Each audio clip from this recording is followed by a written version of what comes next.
Miss হবে না আপনার পছন্দের টিভি শো। দেখুন জি5 অ্যাপে একদম ফ্রি।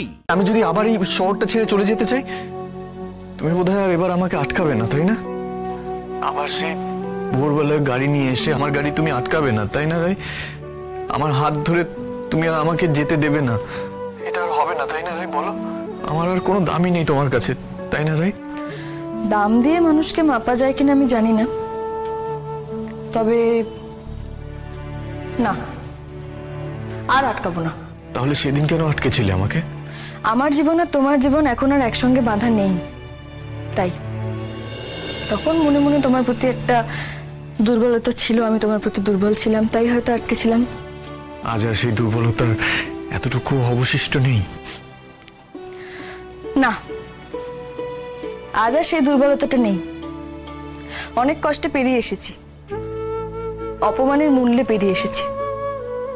আমি দেখেছি নিজেকে একেবারে মাটির সঙ্গে মিশিয়েও দেখেছি। সবাই শুধু পা দিয়ে পাড়িয়ে চলে যায়, তাই আজ আর দুর্বল হয়ে নিজেকে মারতে চাই না।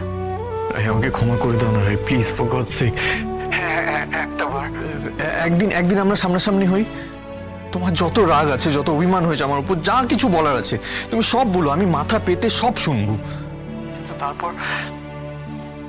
তারপর রাই ফিরে এসো আমার কাছে, প্লিজ প্লিজ আমার কাছে ফিরে এসো। আমি জানি রাই তুমি আজও আমাকে ভালোবাসো। তুমি আমাকে ভালো না বেশে তুমি থাকতে পারো না রাই। রাই, তোমার রাগ, তোমার অভিমান, তোমার অভিযোগ আমি সব বুঝি রাই, সব। প্লিজ রাই, আমি তোমাকে কথা দিচ্ছি, যতদিন আমি বেঁচে আছি আমি তোমাকে আর একটা অভিযোগ করার সুযোগ দেব না। আমি জানি রাই, ভেবে কিন্তু তুমিও ভালো নেই আর আমিও ভালো নেই। রাই, চলো না রাই, আমরা দুজন একে অপরকে ভালোবেসে একসাথে থাকি।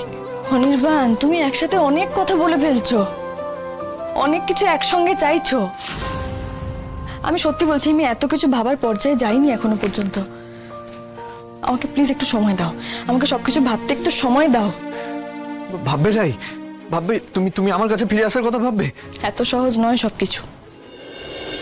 আমি এখনো পর্যন্ত মানসিক প্রস্তুতি নিইনি সবকিছু ভাবার। আমি বারবার করে বলছি তোমাকে, আমাকে একটু ভাবার সময় দিতে হবে। কি ভাববে এত? অনির্বাণ, এই যে তুমি এক্ষুনি বললে না আমি তোমাকে ভালোবাসি, অনির্বাণ, আমাকেও তো একটু ভেবে দেখতে হবে আমি আদৌ তোমাকে ভালোবাসি কিনা। কি বলছো কি তুমি? আমি ঠিকই বলছি। ভালোবাসারও না একটা আয়ু থাকে, একটা ভ্যালিডিটি থাকে, একটা জন্ম মৃত্যু থাকে, ঠিক একটা ছোট্ট ফুলের গাছের মতো। একটা ফুলের গাছকে যেরকম জল দিলে ভালো ফুল দেয়, আনন্দ দেয়, খুশি দেয়, ঠিক সেরকমই যদি চারা গাছটা বড় হতে হতে গোড়ায় অ্যাসিড ঢেলে দেওয়া হয় তাহলে কিন্তু পুরো দুমড়ে মুচড়ে শুকিয়ে যায়। আমাকেও তো দেখতে হবে আমার ভালোবাসা চারা গাছটা আদৌ এখনো পর্যন্ত বেঁচে আছে কিনা। না রাই, তুমি আমাকে এসব বলে দমিয়ে দিতে পারবে না। আমার মধ্যে তোমার জন্য এখনো ভালোবাসা আছে রাই। আমার নিজের ভালোবাসার উপর এখনো আমার ভরসা আছে রাই। নাই বা থাকলো তোমার আমার প্রতি ভালোবাসা, আমার একার ভালোবাসা কি আমাদের দুজনের জন্য যথেষ্ট হতে পারে না? তোমাকে ফিরে আসতেই হবে রাই। জি5 ডাউনলোড করুন আর সব এপিসোড দেখুন একদম ফ্রি।